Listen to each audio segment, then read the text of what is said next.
Con motivo de la celebración de nuestro patrón Santo Domingo de la Calzada, quiero especialmente transmitir mi felicitación a todos nuestros compañeros y compañeras. También lo quiero hacer con los ingenieros de caminos, ya que también es su patrón. Y quiero que sea también trasladar esta felicitación a los empleados de nuestro colegio, con los que nos liga una relación laboral, pero que independientemente de ella están siempre a nuestro lado en nuestras reivindicaciones.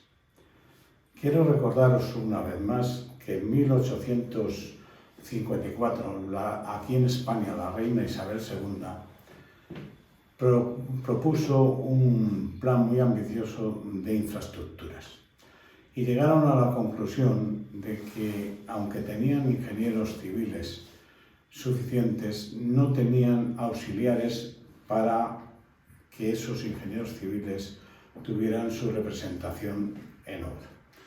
Había una maraña de sobrestantes, de ceradores, de aparejadores, y el ministro de Fomento por entonces, Esteban Collantes, consideró que al necesitar técnicos específicos era necesario crear un cuerpo auxiliar específico. Se crea entonces en 1854, repito, el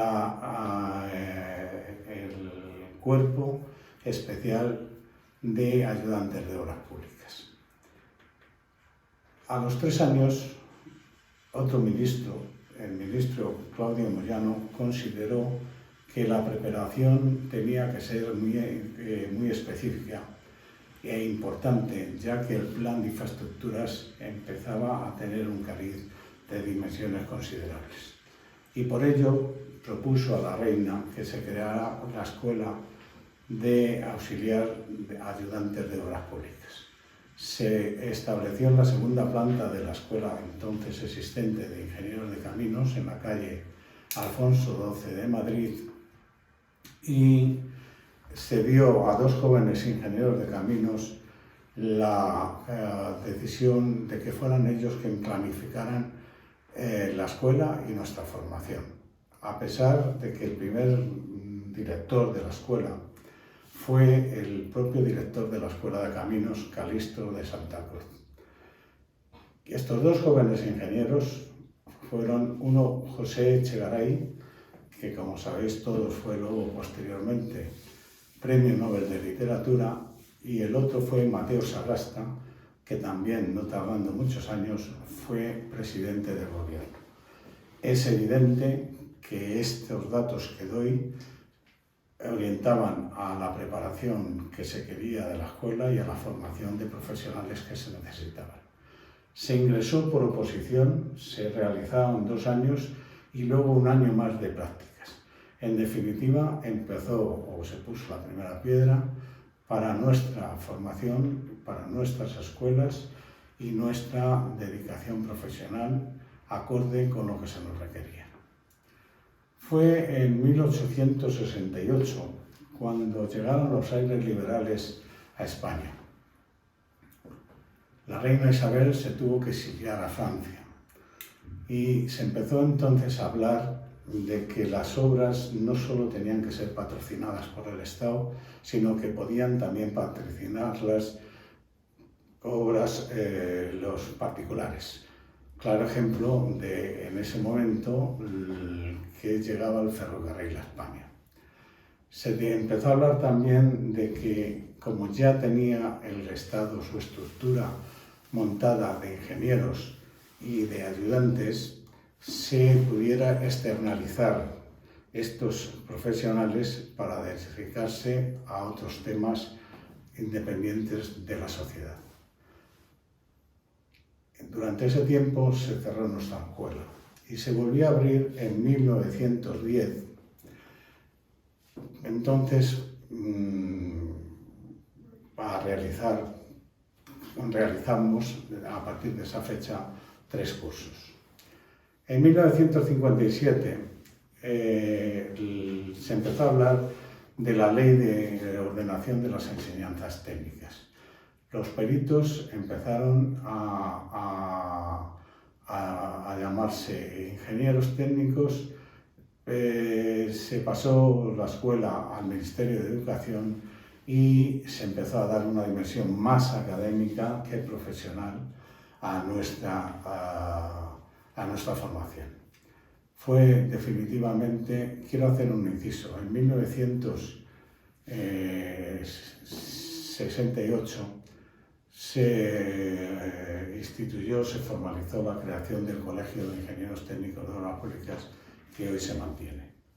En 1954, es cuando ya se aplica y se regula la Ley de Ordenación de Enseñanzas Técnicas. Los peritos, como decía antes, pasan a ser ingenieros técnicos y se establecen las 4 especialidades en nuestra profesión que aún hoy se mantienen. A partir de ese momento nuestra profesión surge o tiene un auge muy importante. Sirva un poco de referencia que, por ejemplo, en el 2003 la Escuela de Madrid tenía 2.170 alumnos y ya hay otras 20 escuelas a lo largo del territorio nacional impartiendo nuestra carrera. Con todo esto llegamos a una fecha muy importante que es en 1986, donde se aprueba las atribuciones de todos los ingenieros técnicos y digo de todos, no, de todos menos los ingenieros técnicos de obras públicas. Yo creo que nuestro colegio en ese momento no tuvo una estrategia acertada. Se optó por dar poca información a los colegiados, se optó porque fueran otros los que negociaran en nuestro nombre y al final, como la presión de los ingenieros de caminos fue brutal, se estuvo en la tesitura, incluso a mí me llamó un ministro para decirme que esa era la posición, de aprobar la ley de atribuciones para el resto de las ingenierías técnicas, dejándonos nosotros pendientes de regulación. No hay mal que por bien no venga, siempre yo creo que del mal se puede extraer el bien. Y a partir de entonces nos pusimos a trabajar para conseguir esa regulación que quedó pendiente para nuestra profesión.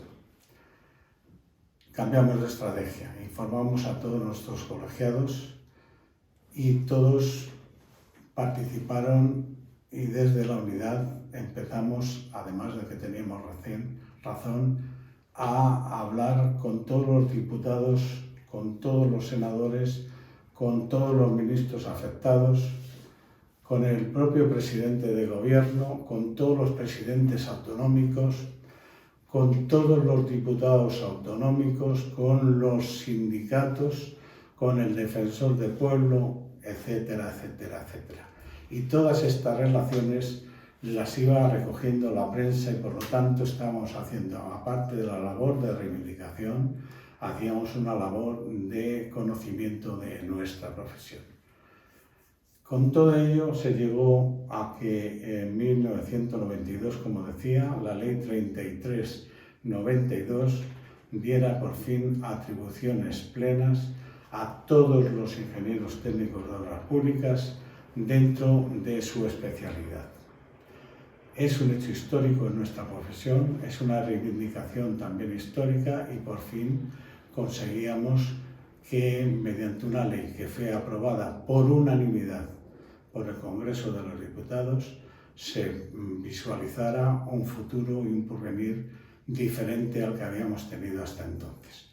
Empezamos entonces a tener una nueva forma de ejercer, empezamos a responsabilizarnos y a firmar nuestros propios trabajos, empezamos en definitiva a tener un desarrollo profesional muy importante, acorde con las infraestructuras que tiene el Estado. Nuestro futuro, y con ello acabo, va a estar en la ingeniería civil. Y yo creo que debemos aprender también para saber que tenemos que estar en primera línea porque formamos parte de esa ingeniería civil que en algún momento va a tener que ser única y tiene que estar al servicio de la sociedad para la que trabajamos. No hay duda que estos 168 años de historia que tenemos han pasado por muchos compañeros y compañeras que han dejado su grano de arena para que este país sea mejor. Muchas gracias. ¿Cuál es el presente del ingeniero técnico de obras públicas e ingeniero civil? ¿Cuáles son los retos a los que nos enfrentamos en nuestro día a día? Bien, para responder a estas preguntas, creo que lo primero que tenemos que analizar es el estado social y económico que vivimos en estos momentos. Es indiscutible que la evolución y el desarrollo de un país y de una sociedad va unido a la ingeniería, a las infraestructuras, a la ingeniería pública y civil. Sentando estas bases, tenemos que tener claro que en estos momentos, en una sociedad avanzada como la que vivimos, han pasado ya de largo la época de las grandes construcciones que vivimos años pasados y décadas pasadas. Ahora es tiempo de conservación y mantenimiento. Estamos ante una época de un cambio digital. Hemos pasado de una ingeniería manual y tradicional que se informatizó décadas atrás y que ahora mismo está asistiendo a una revolución, la revolución de la digitalización. Esto nos lleva a plantearnos un horizonte donde tenemos que trabajar en estas nuevas tecnologías. El ingeniero civil tiene que estar en la cresta de la ola de este nuevo mundo, donde están la metodología BIM, el Big Data, las Smart Cities, las carreteras inteligentes, estaciones intermodales, adecuación de nuevos modos de transporte para las nuevas necesidades sociales que están surgiendo, como el transporte por bicicleta o patinete. Son todos estos puntos en los que el ingeniero civil y de obras públicas en estos momentos tiene un gran filón de trabajo. No nos podemos olvidar del año pasado, donde hemos sufrido la época de la pandemia, y poner en valor el gran trabajo que ahí realizamos los ingenieros civiles y de obras públicas, ayudando a mantener las infraestructuras para no perder nunca las comunicaciones, ayudando en la construcción de hospitales, centros, todo aquello que era necesario en aquella dura etapa. Y un punto muy importante fue nuestra colaboración dentro de la cadena logística y de suministros, para garantizar que todos los suministros llegaban a la sociedad, sin que se viera menospreciado todos esos elementos que necesitamos para nuestro día a día, y manteniendo todos los servicios e infraestructuras, porque recordemos que desde que nos levantamos y encendemos la luz, o abrimos el grifo para ducharnos por la mañana, hasta que salimos a la calle y pisamos la calle, en todo ello interviene el ingeniero técnico de obras públicas. Tras la pandemia, hemos remontado, estamos saliendo de esa etapa. Para ello, desde la Unión Europea se han creado los fondos Next Generation, con el plan de recuperación, transformación y resiliencia. Dentro de este campo hay una parte destinada a las infraestructuras, donde es un nuevo campo que tenemos que explorar y en el que vamos a estar muy presentes y tenemos mucho que decir. Y tampoco nos podemos olvidar de los objetivos de la Agenda 2030, establecidos por las Naciones Unidas. En los 17 objetivos tiene cabida el trabajo que desarrollamos como ingenieros, desde la eliminación de la pobreza, el cambio climático, la igualdad de la mujer, las ciudades inteligentes, todo ello destinado a un entorno más social, amigable para los ciudadanos, sostenible, comprometido con el medio ambiente. En resumen, podemos concluir que actualmente estamos en una época de muchos cambios. Como hemos comentado, no nos podemos olvidar de la crisis económica que nos azotó hace una década. Cuando pensábamos que la estábamos superando, llegó el COVID, hemos tenido el volcán de La Palma, ahora tenemos lamentablemente la guerra en Ucrania, o sea que estamos en un entorno muy cambiante, un entorno que ahora denominan VUCA, volátil, incierto, complejo y ambiguo. Y tenemos que adaptarnos y sobrevivir a esta situación con resiliencia, superación, ambición y con constante aprendizaje, porque estamos obligados a estar en constante aprendizaje para estar en la vanguardia y alineados con estas nuevas tecnologías, dinámicas de trabajo y objetivos establecidos en la época actual. Así que creo que es una época de cambios, pero los cambios traen consigo oportunidades y son esas oportunidades las que tenemos que aprovechar como ingenieros técnicos de obras públicas e ingenieros civiles. Buenos días a todos y a todas. Mi nombre es Pablo Tardío González. Soy ingeniero civil por la Universidad Politécnica de Madrid, especializado en construcciones civiles y transportes y servicios urbanos. Y además soy máster en gestión y planificación portuaria e intermodalidad por la misma universidad, la Universidad de La Coruña, la Universidad de Cádiz y la Universidad de Oviedo, junto al ente público Puertos del Estado. Además de esto, soy miembro de los 35 del 35 de la mano de Madrid Capital Mundial de la Construcción y Global Shapers, y soy participante activo de los grupos de investigación dentro de esta primera entidad, comprendiendo estos como el grupo de sostenibilidad y dentro del mismo en el subgrupo de materiales y en el grupo de formación. Y finalmente soy secretario de la Junta Electoral Territorial de la zona de Madrid. Tras mi presentación me gustaría realizar un primer inciso. Personalmente, el futuro de la ingeniería civil reside en España. Hemos sido pioneros en muchas disciplinas y además contamos con un gran número de ingenieros e ingenieras cuya formación es impecable, haciendo que seamos capaces de dar respuesta a todos los retos y problemas que nos presenta el futuro. Nuestras competencias, además, y formación nos permiten dar una mayor calidad de vida a las personas a través de las infraestructuras y los servicios, que además son los principales factores del crecimiento del país y que influyen principalmente en el Producto Interior Bruto de nuestro. A grandes rasgos, el futuro de la ingeniería civil en nuestro país tiende tanto a la sostenibilidad como al cambio de mentalidad del pasado, dada la situación de emergencia climática en la que nos encontramos actualmente. Las metodologías constructivas están cambiando y en la actualidad contamos con hormigones reciclados y materiales con un menor impacto ambiental tanto en su proceso de extracción o formación hasta su implementación final en la obra. Si realizamos un ejercicio de autoobservación e incluso de prognosis a futuro, podemos mencionar que España es uno de los países con más incidencia solar y más horas de luz del mundo. De hecho, es el mayor de Europa y, por ende, la implantación de energía solar e infraestructuras solares como campos de placas fotovoltaicas o torres de calor deben convertirse en un hecho. Somos enviados por esto, además de por poseer más de 8.000 kilómetros de costa y encontrarnos dentro del corredor mediterráneo.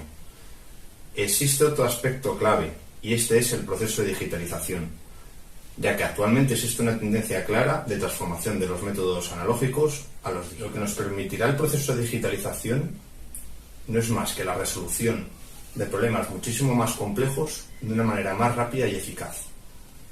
En cuanto a las infraestructuras, debemos mencionar claramente el primer punto, que son las infraestructuras sostenibles. Es necesario que éstas se mimeticen con el entorno de cara a crear el menor impacto visual, ambiental y de todo tipo en cualquier ecosistema. Los estudios de adecuación de las infraestructuras o los espacios existentes deben convertirse en un hecho o en una norma general, pues de esta manera ganaremos todos. En cuanto al impacto ambiental, mencionar que debemos trabajar para provocar el mínimo a través del uso de materiales sostenibles y reutilizables. Es importante mencionar la norma de las 3 Rs, que es reducir, reutilizar y, como no, reciclar. Otro punto de gran importancia es la red de conexiones como sistema de unión de nodos. Debemos destacar la intermodalidad entre distintos modos de transporte y la interoperabilidad, las cuales deben evolucionar facilitando todos los procesos logísticos que conocemos. En cuanto a las infraestructuras viarias, mencionar la posible ampliación de la red de carreteras con trazados adaptados siempre a la orografía del terreno, además del necesario cambio de mentalidad hacia el tratamiento preventivo de las infraestructuras frente al curativo o a la obra nueva, alargando de este modo la vida útil de las mismas. Debemos crecer en la implantación de la red de alta velocidad en el mayor número de nodos posibles, facilitando la logística y el transporte de mercancías y pasajeros y no segregando las pequeñas poblaciones. Este es un factor sumamente importante. Un ejemplo de la red de ferrocarriles óptima es, por ejemplo, la de Japón, a través del Shinkansen, que une todas las poblaciones de Japón más importantes y las más pequeñas, y a su vez podríamos destacar los trenes maglev que circulan por Shanghái, en China. Otro punto de gran importancia es las infraestructuras como puentes, viaductos, canales o presas, las cuales seguirán siendo igual de necesarias. Sabemos además que el almacenamiento y transporte de agua es el reto del futuro. En cuanto a las infraestructuras marítimas, mencionar primeramente que nos encontramos dentro de la red de autopistas del mar, en una posición clave, y que además contamos con una red de conexiones de source y shipping que nos permiten transportar y distribuir toda la mercancía dentro de la nación. Como ya hemos mencionado, nos encontramos alrededor de 8.000 kilómetros de costa y dentro de un enclave estratégico dentro de las rutas marítimas más importantes del mundo. El transporte de contenedores y de graneles ha experimentado un crecimiento en los últimos años y debemos aprovechar nuestro enclave estratégico. Actualmente, el futuro tiende al certificado Green Ports o puertos verdes y, cómo no, a la digitalización de los puertos y automatización de las terminales de contenedores. Un ejemplo son las terminales automáticas ASC, como la terminal BES o Barcelona Europe South Terminal, que supone un ahorro de un 50% de emisiones de CO2 por cada buque que pasa por dicha terminal. Deberá renovarse la flota de buques propulsados mediante energía eléctrica u otra energía respetable con el medio ambiente. Y finalmente, mencionar que una fuente muy potencial de energía reside, como no, en las plataformas offshore wind, aprovechando las corrientes de viento en aguas profundas. La realidad es que vivimos una transición energética paulatina a través del mercado de GNL o de gas natural licuado. Pero esto debe ser temporal, pues no deja de ser un combustible fósil. No debemos olvidar la importante tarea de la protección de costas, así como el respeto del dominio público marítimo terrestre y el hidráulico, respetando siempre las zonas de servidumbre y evitando de esta manera cualquier catástrofe. En lo que atañe a la temática de transportes, es importante mencionar el transporte por ferrocarril y sus conexiones urbanas sostenibles. Como se ha venido diciendo desde hace años, debemos heredar la red expresa de contenedores, o RedTeco, respecto de la red de transporte de pasajeros. Lograremos de esta manera una mayor funcionalidad y menores tiempos de espera. Otro ejemplo sumamente importante es la implantación del tranvía en las grandes ciudades. Tenemos ejemplos como puede ser grandes ciudades verdes como Vitoria y Bilbao. Y además, este modo de transporte permite sustituirse por el uso del vehículo privado, suponiendo de esta manera una ocupación menor del espacio público. El transporte por carretera es una evidencia y además es efectivo a medias distancias, pero será necesario el avance en otros combustibles que sustituyan a los combustibles fósiles utilizados actualmente, como bien conocemos, el gasoil, la gasolina o refinados del crudo del petróleo. Actualmente existen patentes de baterías de vehículos eléctricos con más de 1000 kilómetros de autonomía. Esto es un hecho, existe en la oficina de patentes. No olvidemos además que el desarrollo del vehículo autónomo está cerca y llegará lo más pronto posible. Nos reiteramos en la intermodalidad entre distintos modos de transporte, logrando una mayor eficiencia, eficacia y mejora de tiempos de entrega, de movilidad de personas e incluso de mercancías. Y por último, en cuanto a lo que atañe a las ciudades, no puede faltar una red de carriles bici que permita abandonar el uso desmesurado del vehículo privado y permita dar prioridad a las personas frente a los vehículos. En la actualidad, las ciudades están diseñadas para la movilidad en vehículo privado y este hábito debe transformarse y por ende las ciudades deberán desarrollarse de manera que los habitantes sientan una mayor seguridad durante los desplazamientos, tanto a pie como en bicicleta u en otros medios de transporte con menor superficie de ocupación. Ya en la actualidad, países del entorno europeo, es decir, nuestros vecinos, han desarrollado e implantado carriles bici cuyo pavimento se ha desarrollado con polímeros reciclados. Si hablamos del entorno de las ciudades, la edificación sostenible se convertirá en una auténtica prioridad. Las cubiertas verdes, la instalación de paneles solares deben comenzar a implantarse desde ya. ¿Cómo? Mediante las subvenciones del Estado y a través de los fondos Next Generation a nivel europeo. No olvidemos que la costa mediterránea de España está considerada como el lugar más soleado de toda Europa. Almería, Cartagena y Málaga cuentan con más de 330 días al año de puro sol. Además de esto, el uso de la fachada ventilada ha demostrado a través del fenómeno de convección natural que se puede mantener una temperatura óptima del edificio tanto en meses calurosos como en meses fríos. Una vez dicho esto, es importante mencionar que actualmente están en desarrollo estudios de inercia térmica de distintos materiales, de manera que una vez se aplica en el edificio se consiga la mayor eficiencia energética posible. Para poder alimentar la inmensa demanda energética de las grandes ciudades, la energía solar fotovoltaica, eólica y energía termosolar mediante la implantación de torres de calor han demostrado una gran cantidad de almacenamiento de energía. En este caso, se deberá prestar gran atención a la ordenación del territorio, de modo que su implantación sea estratégica y genere el menor impacto. Como ya hemos mencionado anteriormente, mediante el desarrollo de nuevos materiales, el estudio de su inercia térmica y de su coloración, podremos llegar a reducir el nocivo fenómeno de isla de calor, que tanto nos afecta y que tan mala calidad. Realmente, la tendencia actual de las ciudades es a convertirse en smart cities, mediante el uso de las tecnologías de la información y comunicación, conocidas con las siglas TIC, la planificación urbana eficiente y estratégica, la automatización, el control y adecuada climatización de edificios, como por ejemplo el uso de calderas de biomasa, o la reutilización de los residuos de la propia edificación, la movilidad urbana y el transporte público sostenible y accesible para todos, e incluso la renovación de dicha flota mediante la propulsión con motor eléctrico, la correcta gestión de los residuos, la implantación real de las TSRs, reducir, reutilizar y reciclaje, pero real, el aumento de zonas verdes y zonas públicas, la mejora de la sostenibilidad medioambiental, las nuevas tecnologías aplicadas a la educación, el abandono del sedentarismo, las tecnologías aplicadas a la salud y la preocupación por el entorno social y, cómo no, y debería ser siempre así, la transparencia entre gobiernos y ciudadanos. Finalmente, me gustaría mencionar que todo lo dicho anteriormente puede llegar a sonar utópico, pero desde aquí me gustaría mandar un mensaje a nuestro país y a toda nuestra gente, de manera que entendamos que tenemos grandes capacidades, además de recursos para convertirnos en pioneros del cambio. Ya en la actualidad, empresas públicas, privadas, entidades y asociaciones están realizando trabajos increíbles. Por ello quiero dar las gracias y que hagamos el ejercicio de reconocimiento e incluso de autorreconocimiento del trabajo de todos y cada uno de nosotros.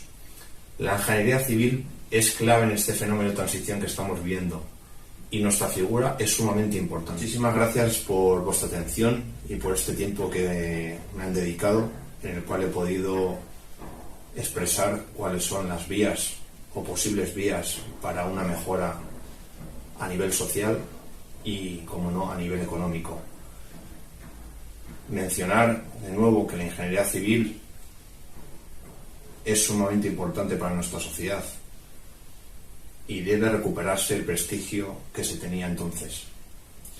Muchísimas gracias por vuestro tiempo y os deseo lo mejor tanto en el ámbito laboral y en el desarrollo de vuestras carreras profesionales como en el ámbito personal.